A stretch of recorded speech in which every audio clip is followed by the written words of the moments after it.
So the Bills win 31-21. They improved to 5-1. It was by no stretch their prettiest win, but at the end of the day, like we said, a win is a win. Joe Buscaglia from The Athletic here. Kind of a tale of two halves in this game. What was the biggest difference, at least in your opinion, between the team we saw in the second half and the team that really struggled in the first half? Well, I think they woke up. Yeah. I honestly, early on, it seemed like the defense got a couple of stops early, and then Miami made an adjustment mid-quarter or mid-half, and they were just able to continue to drive and get a lot of these long-standing drives, big plays, specifically in the running game.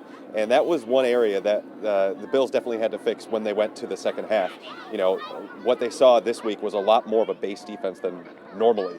This is not what they're used to. They're used to having three defensive backs out there, three cornerbacks out there, and not going with their three linebackers. But what Miami was trying to do, they were trying to pick on the Bills' defense without Matt Milano and force both Lorenzo Alexander and Maurice Alexander onto the field, because that would be their weakness. And it was working. Yeah. But in the second half, Leslie Frazier made a bit of a technicality switch up in how he was defending the run. It definitely helped things. You know, then you had those huge plays by Jordan Phillips, Tre'Davious White a couple of times, and it helped lead them to a victory.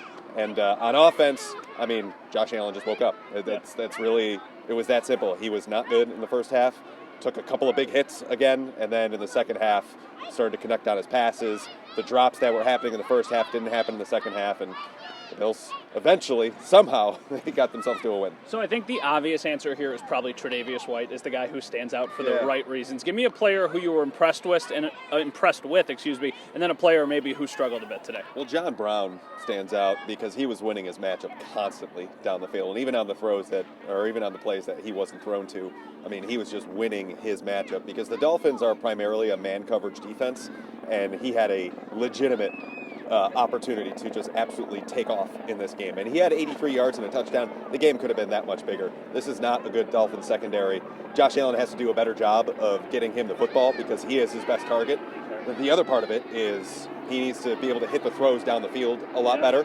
And he missed John Brown on a clear opportunity to do that, and that could have made John Brown's 83-yard day into 150-yard 100, 140, 150, whatever it might be. So that's one guy that really took my eye because, I mean, the Dolphins were down their top corner.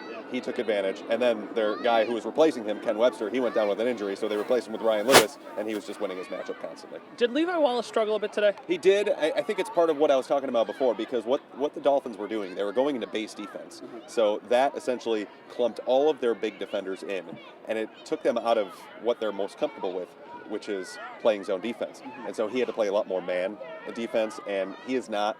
Trey's the man guy. Well, no, they're both zone cornerbacks, and so for them to have to basically put Levi Wallace on an island in those instances to sell out to try and stop the run, it was just one thing after another. Levi was getting beat in man-to-man coverage, or the running defense wasn't up to snuff. So they made those adjustments, and they did much better with it in the second half. Big picture, because I know a lot of Bills fans are going to probably be very nervous about the way they watched their team play today. They're going to be pessimistic about the performance.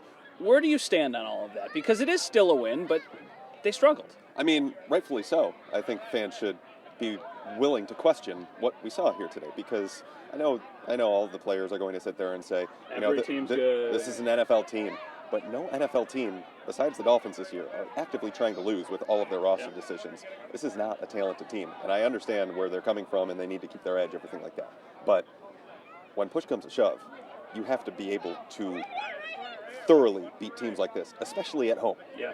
And the fact that they didn't raises some concerns. Now, be it as it may, they did win.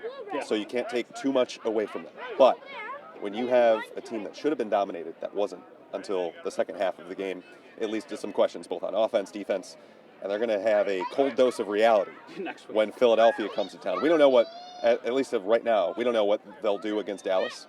But if Philadelphia is going into that game 3-4 after just losing to Dallas with potentially playoffs on the line, that is going to be a charged-up Eagles team. So the Bills are going to have to be on their best behavior and really make some big-time adjustments heading into next week and hope that Matt Milano is healthy enough to play. So that's Joe. I'm Matt. We'll see you guys next week when the Eagles come to town.